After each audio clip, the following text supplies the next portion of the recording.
राज्य के अंदर एक दिन ऐसा काले बादल जैसा सन्नाटा फैला जो किसी भी घातक घटना का संकेत था। यह कहानी उस दिन की है जब राजकुमारी सन प्रभा का विवाह तय हुआ था।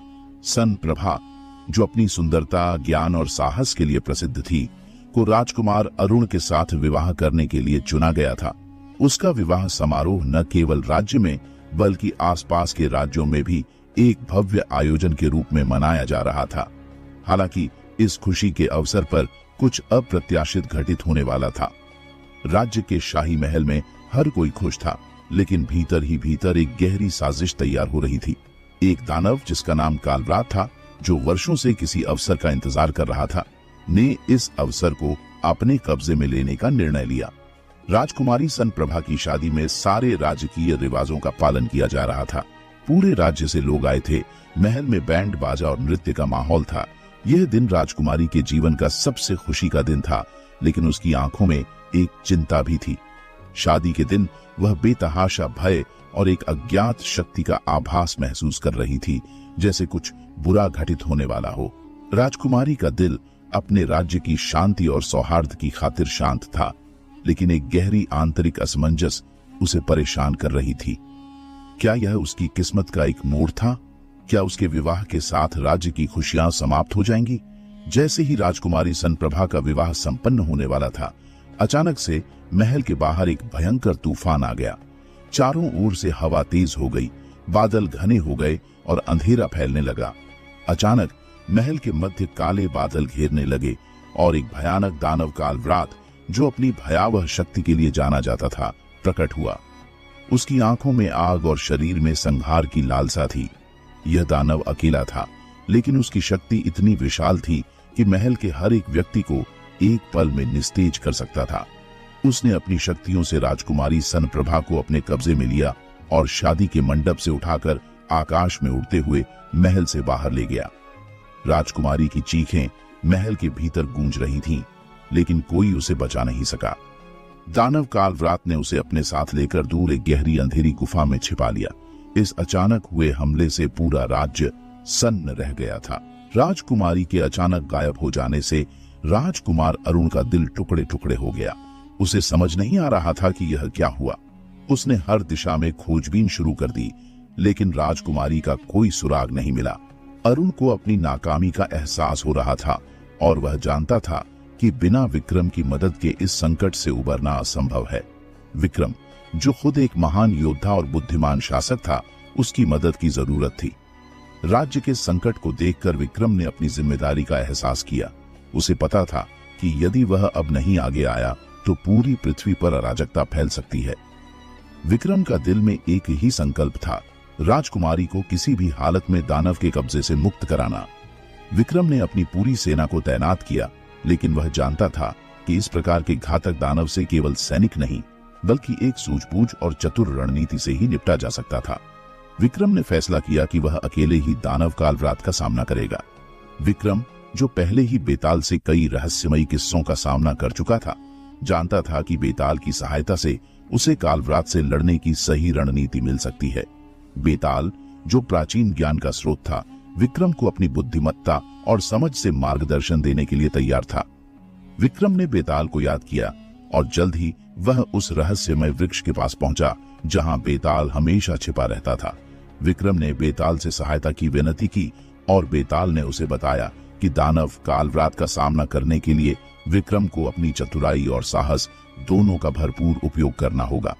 केवल शारीरिक शक्ति से यह दानव नहीं मारा जा सकता था। राजकुमारी सन प्रभा के गायब होने से सम्राट विक्रम के दिल में गहरी पीड़ा थी। वह जानता था कि अगर उसने समय रहते कदम नहीं उठाए तो यह संकट केवल राज्य के लिए नहीं, बल्कि संपूर्ण पृथ्वी के लिए विनाशकारी हो सकता है।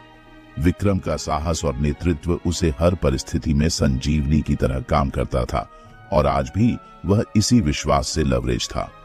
वह नहीं चाहता था कि कोई भी शत्रु, चाहे वह कितना भी शक्तिशाली क्यों न हो, उसके राज्य और प्रियजनों को नुकसान पहुंचाए। विक्रम ने महल के सबसे अनुभवी सैन्य अधिकारियों को बुलाया, लेकिन उसने तुरंत फैसला किया कि सेना की शक्ति से ज्यादा महत्वपूर्ण इस दानव का रहस्यमय स्वभाव और उसकी मानसिकता को समझना है। विक्रम ने केवल अपने सैनिकों पर भरोसा नहीं किया, बल्कि अपनी बुद्धि और सूझबूझ को भी प्राथमिकता दी। अगर हमें दानव कालव्रात को हराना है तो हमें केवल शारीरिक बल नहीं, बल्कि उसकी मानसिकता को समझने की भी जरूरत होगी, विक्रम ने खुद से कहा। और यहीं से उसकी अगली यात्रा की शुरुआत होती है। विक्रम ने अपने अनुभव से यह सीखा था कि किसी भी रहस्यमय स्थिति से बाहर निकलने के लिए उसे बेताल का सहारा लेना होगा। बेताल, जो एक दिव्य और बुद्धिमान प्राणी था, हमेशा विक्रम के साथ खड़ा रहता था, खासकर ऐसे खतरनाक मोड़ों पर। विक्रम को विश्वास था कि बेताल उसकी सहायता करेगा, लेकिन इसके लिए उसे बेताल के साथ एक गहरे संवाद की आवश्यकता थी। विक्रम उस पुराने बरगद के पेड़ के पास पहुंचा जहां बेताल को पकड़ा जाता था। यह पेड़ एक रहस्यमय स्थान था और विक्रम जानता था कि यहां बेताल का इंतजार हो रहा होगा। जैसे ही वह पेड़ के पास पहुंचा, अचानक हवा के झोंके तेज होने लगे और पेड़ की शाखाएं हिलने लगीं। विक्रम को यह संकेत मिला कि बेताल अब तैयार था। बेताल अचानक से प्रकट हुआ और विक्रम के सामने खड़ा हो गया। उसकी आंखों में अपार ज्ञान और रहस्यमय शक्ति थी। बेताल का चेहरा गंभीर था, लेकिन उसकी आवाज में गहरी समझ और सूझबूझ का एहसास था। विक्रम ने बेताल से कहा, दानव कालव्रात ने हमारी राजकुमारी को पकड़ लिया है। केवल तुम्हारी मदद से हम उसे बचा सकते हैं। कृपया मुझे वह ज्ञान दो जिससे मैं इस बुरे समय का सामना कर सकूं। बेताल हंसते हुए बोला, विक्रम, तुम्हारे साहस और हिम्मत की मैं हमेशा सराहना करता हूं, लेकिन तुम्हारी शक्ति सिर्फ शारीरिक नहीं, बल्कि मानसिक और रणनीतिक भी होनी चाहिए। कालव्रात कोई सामान्य दानव नहीं है, उसकी शक्ति अपार है और वह कोई साधारण प्राणी नहीं है। तुम्हें उसे हराने के लिए उसकी मानसिक स्थिति और कमजोरियों को समझना होगा।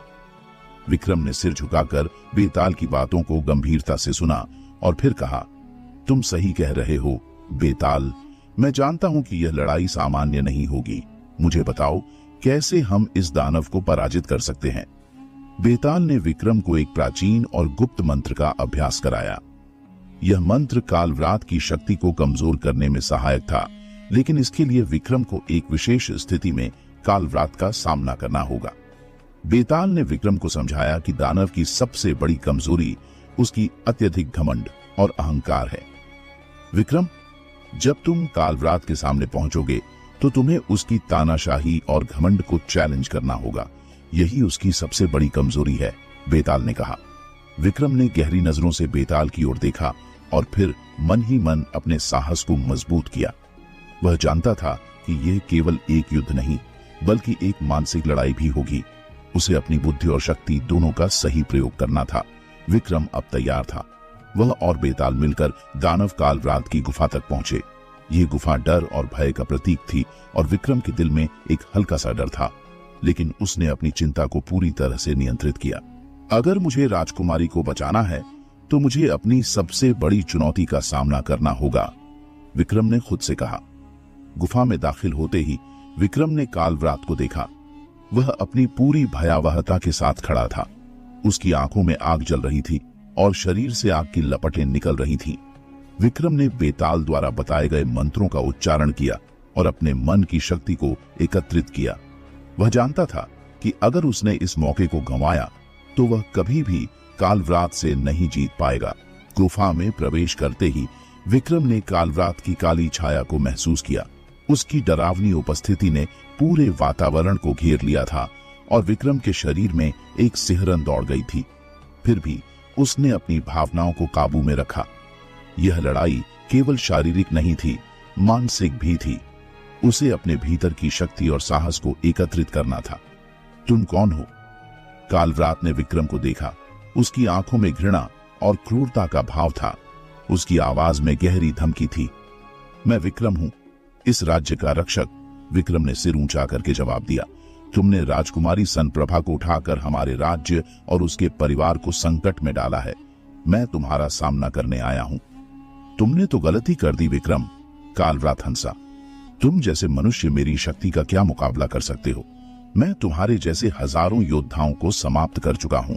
तुम्हारी भयंकर लड़ाई का कोई मतलब नहीं है। तुम्हारे सारे प्रयास व्यर्थ जाएंगे। विक्रम ने एक गहरी सांस ली और बेताल के सिखाए हुए मंत्रों का उच्चारण किया।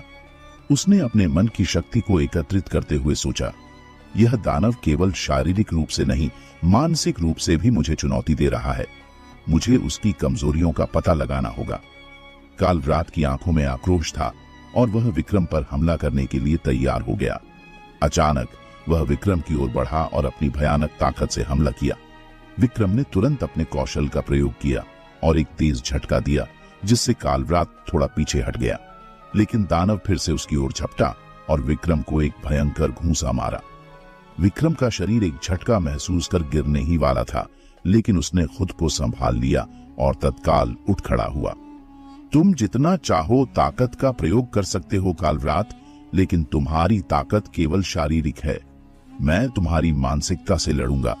मुझे तो उस चीज की तलाश है जो तुम्हारे भीतर डर और घमंड के कारण है। विक्रम ने ठान लिया कि वह कालव्रात को केवल शारीरिक युद्ध से नहीं, बल्कि उसके मन की कमजोरियों से हराएगा। विक्रम जानता था कि सिर्फ ताकत से दानव को हराना असंभव था, इसलिए उसने कालव्रात को मानसिक रूप से चुनौती देना शुरू किया। विक्रम ने कालव्रात से कहा, तुम चाहते हो कि मैं डरूं और भाग जाऊं, लेकिन मैं डरने वाला नहीं हूं। तुम जितना चाहे अपनी ताकत का इस्तेमाल करो, मगर तुम हमेशा अकेले रहोगे। तुम्हारी अकेली ताकत कभी तुम्हें शांति नहीं दे पाएगी। कालव्रात की आंखों में गुस्सा और घृणा और गहरी हो गई। उसने विक्रम को चुनौती दी, क्या तुम जानते हो कि मैं इस दुनिया का सबसे ताकतवर दानव हूं? मुझे कुछ भी छीनने से रोकने का कोई तरीका नहीं है। मुझे कोई हरा नहीं सकता।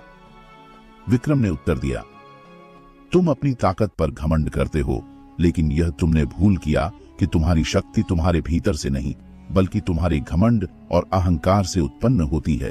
तुम्हारा अहंकार ही तुम्हारी सबसे बड़ी कमजोरी है। इन शब्दों ने कालव्रात को हिलाकर रख दिया। वह अब विक्रम से सचमुच डरने लगा था, क्योंकि विक्रम ने उसकी सबसे बड़ी कमजोरी को पहचान लिया था। विक्रम ने मानसिक रणनीतियों के साथ उसे हराने का पहला कदम उठाया। एक पल के लिए कालव्रात की आंखों में डर और आत्मग्लानि का हल्का सा आभास हुआ। उसने विक्रम को घूरते हुए कहा, तुम मेरी कमजोरी को पहचानने में सफल हो गए हो, लेकिन तुम यह भूल गए हो कि घमंड और अहंकार मेरी शक्ति का हिस्सा है। मैं तुमसे लड़ने के लिए तैयार हूं। विक्रम ने उसकी प्रतिक्रिया को शांत और आत्मविश्वास से लिया।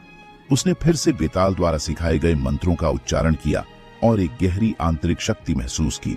उसकी सोच अब पूरी तरह से स्पष्ट थी और उसने जाना कि कालव्रात को केवल शक्ति से नहीं, बल्कि उसकी आंतरिक मानसिक स्थिति से हराना है। तुम्हारे घमंड को तुम खुद ही खत्म करोगे कालव्रात। मैं तुम्हें यह सिखा दूंगा कि असली शक्ति तुम्हारी आंतरिक शांति और नकारात्मकता से ऊपर है। विक्रम ने अपने कदम और मजबूत किए। विक्रम और कालव्रात के बीच युद्ध और मानसिक लड़ाई अब अपने चरम पर थी। अब विक्रम को पूरी तरह से अपनी रणनीति और मानसिक शक्ति का उपयोग करना था। क्या विक्रम अपनी सूझबूझ और साहस के बल पर कालव्रात को हरा पाएगा? विक्रम और कालव्रात के बीच अब सिर्फ एक भयंकर शारीरिक संघर्ष नहीं रह गया था। अब यह लड़ाई मानसिक, शारीरिक और भावनात्मक संघर्ष का संगम बन चुकी थी। विक्रम ने महसूस किया कि उसे कालव्रात की शक्ति को नहीं, बल्कि उसकी मानसिक स्थिति को पूरी तरह से समझना होगा। कालव्रात अब विक्रम के सामने खड़ा था, अपनी पूरी शक्ति से ललकारते हुए। लेकिन विक्रम ने एक गहरी सांस ली और अपने मन को पूरी तरह शांत किया। उसकी आंखों में दृढ़ता और आत्मविश्वास था। उसकी सोच स्पष्ट थी और वह जानता था कि इस लड़ाई में अगर वह सिर्फ अपनी शक्ति पर भरोसा करेगा तो वह हार जाएगा। उसे उस दानव के मानसिक झंझावात को पार करना था। तुम क्या समझते हो विक्रम? कालव्रात ने गुस्से में आकर कहा, तुम मुझे अपनी सोच से नहीं हरा सकते। मैं तुम्हारी सारी उम्मीदों को नष्ट कर दूंगा। मैं तुमसे शारीरिक रूप से ताकतवर हूं। तुम केवल अपनी शक्ति पर विश्वास करते हो, विक्रम ने शांत स्वर में कहा। लेकिन ताकत सिर्फ शरीर में नहीं, दिमाग में भी होती है, और तुमने अपनी मानसिक शक्ति को कभी सही दिशा में नहीं लगाया। विक्रम ने अपनी पूरी शक्ति को केंद्रित करते हुए कहा, तुमने जो गलती की है वह यह है कि तुमने कभी अपने भीतर की कमजोरी को नहीं पहचाना। मैं तुम्हें वह दिखा सकता हूं। कालव्रात ने विक्रम की बातों को नकारते हुए एक भयंकर शोर मचाया और विक्रम की ओर बढ़ा। लेकिन विक्रम ने अपने पूरे शरीर में संकल्प और साहस भरते हुए अपनी पूरी ताकत से दानव की ओर बढ़ते हुए कहा, तुम्हारी शक्तियां अब तुम्हारे लिए फंसी हुई हैं कालव्रात। तुम्हारा अहंकार ही तुम्हारी हार का कारण बनेगा। तुमसे जो कुछ भी छिन जाएगा वह तुम्हारे भीतर की नफरत और घमंड की वजह से होगा। कालव्रात ने विक्रम की ओर अपना पूरा ध्यान केंद्रित किया और हमला कर दिया। विक्रम ने अपने कदमों को मजबूत करते हुए हमला झेला, लेकिन विक्रम के अंदर एक ऐसी शक्ति जागी जो उसे अजेय बना देती थी। उसकी आंखों में एक विश्वास था कि वह इस लड़ाई में केवल अपनी शारीरिक शक्ति से नहीं, बल्कि अपनी मानसिक ताकत से भी विजय प्राप्त करेगा। तुम्हारी शक्ति तुम्हारी मानसिकता से कमजोर है। विक्रम ने एक पल को कालव्रात के चेहरे पर उसकी चिंता और अविश्वास देखा। तुम डर रहे हो कालव्रात, तुम सिर्फ ताकत से लड़ रहे हो, पर मैं तुम्हारे डर को समझ रहा हूं। विक्रम की बातों ने कालव्रात के मन में हलचल मचा दी। उसने विक्रम पर हमला करने की पूरी कोशिश की, लेकिन विक्रम ने उसकी सारी ताकत को चकमा देते हुए उसे कुछ कदम पीछे धकेल दिया। अब विक्रम ने अपनी चुप्पी तोड़ी और कहा, तुम क्यों लड़ रहे हो कालव्रात? तुम सिर्फ एक नकारात्मक भावना से बने हो जो तुम्हें इस दुनिया में अकेला और असहाय बना देता है। कालव्रात अब विक्रम की ओर पूरी तरह से ध्यान केंद्रित करने लगा था। उसने विक्रम के शब्दों को गहरे से सोचा और महसूस किया कि उसकी अंदर की नकारात्मकता उसे अब कमजोर बना चुकी है। उसकी क्रूरता और घमंड ही उसकी असली कमजोरी थी। विक्रम के शब्दों ने उसकी आत्मा तक को झकझोर दिया था। अब कालव्रात को एहसास हो चुका था कि वह विक्रम से शारीरिक रूप से नहीं, बल्कि मानसिक रूप से हार चुका था। विक्रम की सूझबूझ और साहस ने उसे समझा दिया कि असली शक्ति केवल शरीर में नहीं, बल्कि आंतरिक शांति और सकारात्मकता में होती है। तुम सही हो विक्रम, कालव्रात ने धीरे से कहा। मेरे भीतर जो घमंड था वही मेरी असली कमजोरी बन गया। अब मैं समझ गया हूं कि ताकत केवल बाहरी नहीं, भीतर से आती है। तुम्हारी शक्ति अब मुझे पार कर चुकी है। विक्रम ने मुस्कुराते हुए कहा, यह लड़ाई केवल तुम्हारी नहीं, हम सभी की है। हमें कभी अपनी कमजोरियों को छुपाना नहीं चाहिए, बल्कि उन्हें पहचान कर उन्हें दूर करना चाहिए। विक्रम ने अपनी पूरी मानसिक शक्ति से कालव्रात को न केवल परास्त किया, बल्कि उसे आत्मबोध कराया कि शक्ति और शांति का संबंध मानसिकता से है।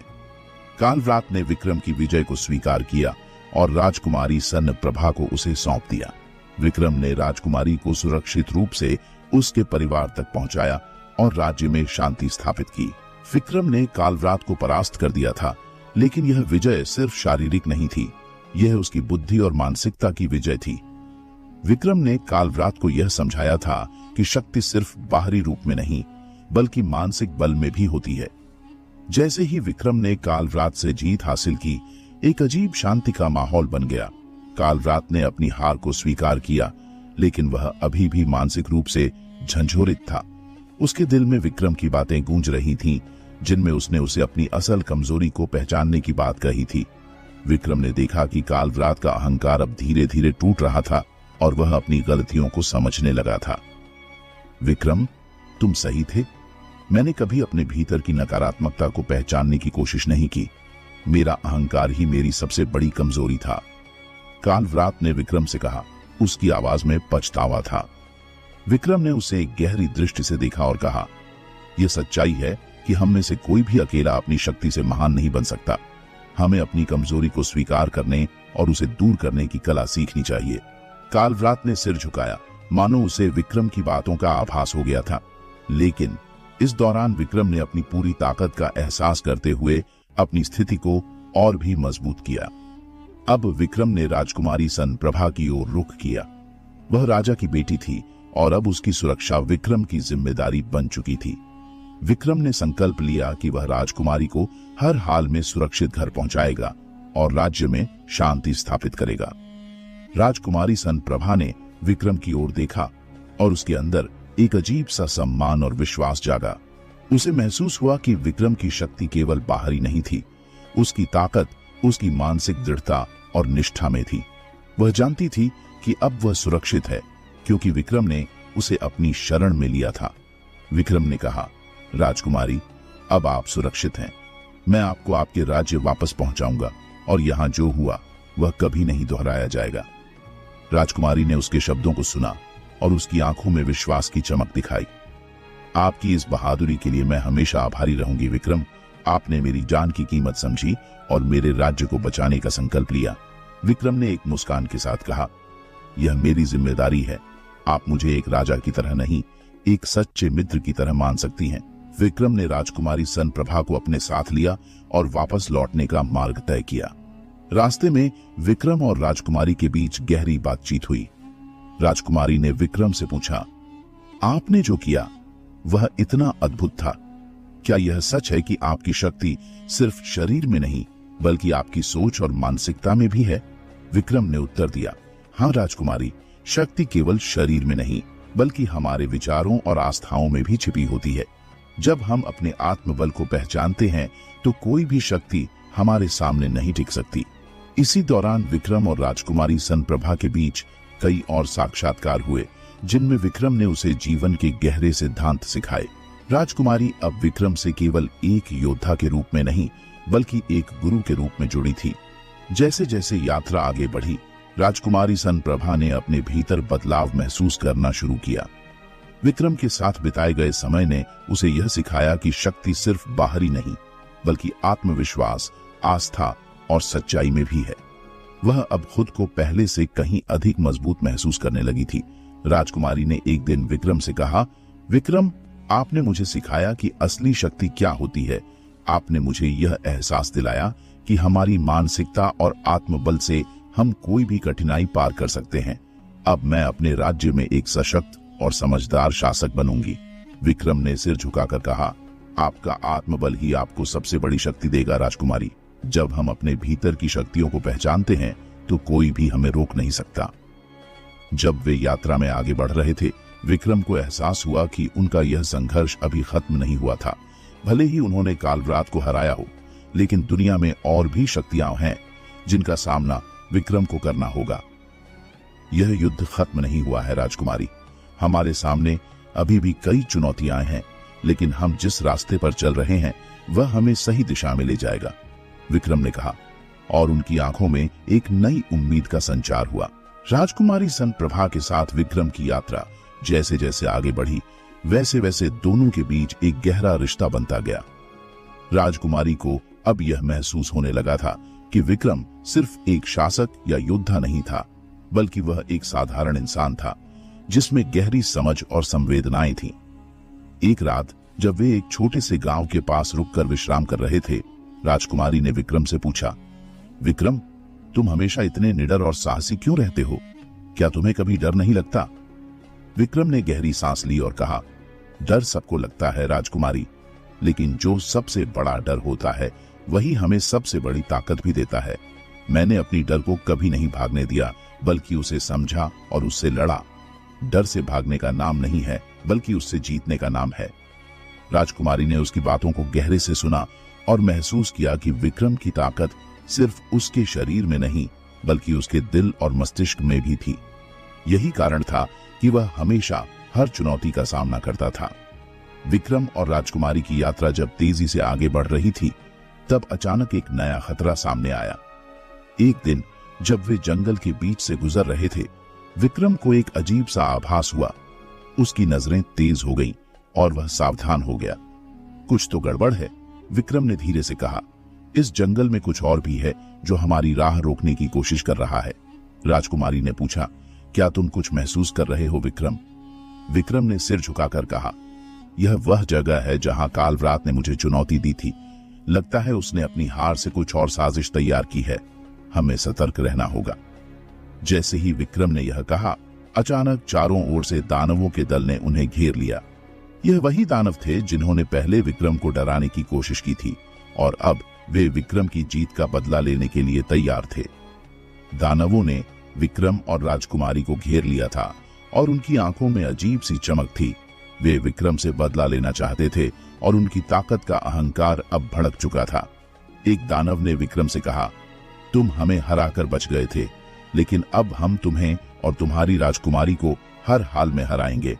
हमसे बचने की कोशिश मत करना। विक्रम ने अपनी तलवार की धारा पर ध्यान केंद्रित करते हुए कहा, तुम लोग समझ नहीं पाते कि मेरी ताकत केवल शारीरिक नहीं, मानसिक भी है। मैं तुम्हारे डर और अहंकार को खत्म करने के लिए यहाँ हूँ। फिर एक अजीब सी लड़ाई शुरू हो गई। विक्रम ने अपनी पूरी शक्ति और बुद्धि से दानवों से लोहा लिया। वह हर दानव को एक एक करके परास्त कर रहा था, लेकिन उसने महसूस किया कि इन दानवों के पीछे कोई बड़ी शक्ति है। विक्रम को अब यह समझने में देर नहीं लगी कि कालव्रात ने अपनी हार का बदला लेने के लिए इन दानवों को भेजा था। राजकुमारी सनप्रभा ने विक्रम की लड़ाई को देखा और उसे एक नई उम्मीद मिली। उसने भी अपना साहस बढ़ाया और विक्रम का साथ देने का निश्चय किया। वह जानती थी कि विक्रम अकेला इस युद्ध को जीत नहीं सकता था, लेकिन यदि वे एक साथ मिलकर लड़ें तो कोई भी शक्ति उनका सामना नहीं कर सकती। वह तुरंत विक्रम के पास गई और बोली, विक्रम, मुझे भी अपनी ताकत दिखाने का समय आ गया है, मैं तुम्हारा साथ दूंगी। विक्रम ने उसे देखा और कहा, तुमसे ज्यादा साहसिक कोई नहीं हो सकता राजकुमारी, लेकिन ध्यान रखना यह लड़ाई हमारी नहीं, दुनिया की अच्छाई की है। फिर दोनों ने मिलकर दानवों का सामना किया और विक्रम की मानसिकता और राजकुमारी का साहस मिलकर दानवों को परास्त करने में सफल हुआ। जब विक्रम ने दानवों को हराया तो वह जानता था कि उसकी असली चुनौती अब शुरू होने वाली थी। एक अंधेरे कोने से कालव्रात की हंसी सुनाई दी और विक्रम को महसूस हुआ कि अब उसे अपने सबसे बड़े डर का सामना करना था। कालव्रात अपनी असल शक्ति के साथ सामने आने वाला था। तुमने मेरी पराजय को स्वीकार किया विक्रम, अब मैं तुम्हें एक और चुनौती दूंगा। कालव्रात की आवाज गूंज रही थी। विक्रम ने अपनी पूरी ताकत जुटाते हुए कहा, अगर तुम समझते हो कि इस बार तुम्हारा अहंकार मुझे हरा सकेगा तो तुम गलत हो। मैं तुम्हें हरा कर ही रहूंगा, क्योंकि मुझे अपनी आत्मा की ताकत पर विश्वास है। दानवों को हराकर विक्रम और राजकुमारी सनप्रभा ने सोचा कि वे अब अपने मिशन में सफलता के करीब पहुंच चुके हैं। लेकिन जैसे ही उन्होंने जंगल की गहरी घाटी पार की, एक और भयावह दृश्य सामने आया। कालव्रात की गहरी आवाज सुनाई दी और विक्रम ने महसूस किया कि यह उनकी यात्रा का सबसे कठिन चरण होने वाला था। विक्रम ने तलवार को कसते हुए कहा, आज इस रात का अंत होगा कालव्रात। राजकुमारी सनप्रभा ने उसकी बातों को सुना और बोली, विक्रम, तुम्हें डरने की जरूरत नहीं है, हम साथ हैं और जब तक हम एक दूसरे का साथ देंगे कोई भी शक्ति हमें हरा नहीं सकती। विक्रम ने राजकुमारी की बातें सुनी और उसकी आंखों में एक नई उम्मीद जल उठी। वह जानता था कि यह अकेला युद्ध नहीं था, यह एक ऐसा युद्ध था जो न सिर्फ उसकी व्यक्तिगत लड़ाई थी, बल्कि यह पूरे समाज, सत्य और अच्छाई की जीत के लिए था। फिर अचानक एक अंधेरे कोने से कालव्रात की आवाज गूंज उठी, तुमने मेरा सामना किया विक्रम, और अब तुम्हें मेरी असली शक्ति का एहसास होगा। अचानक एक धुआं छाया और विक्रम और राजकुमारी ने देखा कि कालव्रात अब पूरी तरह से प्रकट हो चुका था। उसका रूप इतना भयावह था कि उसकी मौजूदगी से ही हवा में सिहरन आ गई थी। विक्रम ने उसे देखा और कहा, तुम्हारी भयंकरता मुझे नहीं डरा सकती। मैं सिर्फ एक राजा नहीं, एक योद्धा हूं। तुम मेरी आत्मा की शक्ति से कभी जीत नहीं सकते। कालव्रात हंसी के साथ बोला, तुम कितना भी साहस दिखाओ विक्रम, मेरी शक्ति को पराजित करने की तुम्हारी कोई भी कोशिश व्यर्थ होगी। अब दोनों के बीच एक ऐसा संघर्ष शुरू हुआ जिसे देखना बहुत ही भयावह था। कालव्रात ने अपनी पूरी शक्ति का इस्तेमाल किया, लेकिन विक्रम ने अपने साहस और आत्मबल से हर बार उसका सामना किया। राजकुमारी सनप्रभा ने महसूस किया कि विक्रम अकेले इस ताकतवर शत्रु से लड़ नहीं सकता। उसने विक्रम की मदद करने का निश्चय किया और अपने जादुई ज्ञान का इस्तेमाल करते हुए कालव्रात की कमजोरियों को जानने की कोशिश की। राजकुमारी ने विक्रम से कहा, विक्रम, तुम पहले ही बहुत कुछ सह चुके हो, लेकिन अब हमें एक साथ मिलकर काम करना होगा। मैं तुम्हारी मदद करूंगी ताकि कालव्रात की असली शक्ति का मुकाबला कर सकें। विक्रम ने उसकी बात मानी और दोनों ने मिलकर कालव्रात के कमजोर हिस्से पर हमला करना शुरू किया। अब विक्रम और राजकुमारी का साहस और एकजुटता कालव्रात की शक्ति को तोड़ने में कामयाब हो रही थी। धीरे धीरे कालव्रात की शक्ति कमजोर होने लगी और वह समझ गया कि विक्रम और राजकुमारी का संकल्प बहुत मजबूत था। जैसे जैसे वह कमजोर होता गया, उसकी आवाज भी धीमी होती गई। आखिरकार विक्रम ने अपनी तलवार को उठाया और कहा, अब तुम हार चुके हो कालव्रात, तुम्हारी सभी साजिशें अब खत्म हो चुकी हैं। तुमने जो किया उसकी सजा अब तुम्हें मिलेगी। विक्रम ने एक अंतिम प्रहार किया और कालव्रात को पराजित कर दिया। जैसे ही कालव्रात गिरा, उसका रूप धीरे धीरे धुंधला हो गया और वह अस्तित्व से मिट गया। राजकुमारी सनप्रभा ने विक्रम की ओर देखा और कहा, तुमने इसे कर दिखाया विक्रम। अब हम इस धरणी पर अंधकार को समाप्त कर सकते हैं और उजाले की ओर बढ़ सकते हैं। विक्रम ने मुस्कुराते हुए कहा, हमारे भीतर जो शक्ति है वही हमें अंधकार से प्रकाश की ओर ले जाती है। जब हम सही रास्ते पर होते हैं तो कोई भी शक्ति हमारी राह में नहीं आ सकती। इस विजय के साथ विक्रम और राजकुमारी सनप्रभा ने अंधकार से उजाले की ओर कदम बढ़ाया। उन्होंने तय किया कि अब उनका उद्देश्य सिर्फ अपनी पूरी दुनिया को शांति और सुख शांति से भरना होगा। तो दोस्तों,